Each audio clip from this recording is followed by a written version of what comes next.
Yellowstone fisheries biologists recently discovered invasive brook trout in Upper Soda Butte Creek. In partnership with Montana Fish, Wildlife, and Parks, we resumed the Soda Butte Creek Native Fish Restoration Project to remove this newly discovered non-native fish. Crews started by collecting as many native Yellowstone cutthroat trout as possible using electrofishing.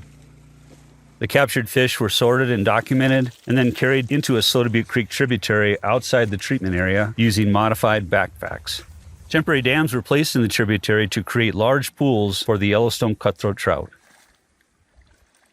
After a week of removing the cutthroat trout along the length of the stream, our biologists removed the invasive brook trout using the EPA-approved pesticide, rotenone. At the downstream end of the treatment area, biologists then applied potassium permanganate to neutralize the rotenone and contain it to the treatment area. Once we determined it was safe, we removed the temporary dams, and the more than 1,000 native Yellowstone cutthroat trout swam back into Soda Butte Creek. We will continue to monitor for brook trout and other non-native fish in the future and hope that we can maintain the watershed as a Yellowstone cutthroat trout stronghold to be enjoyed by visitors and wildlife alike. I'm Todd Kuhl, Native Fish Conservation Program Leader in Yellowstone National Park.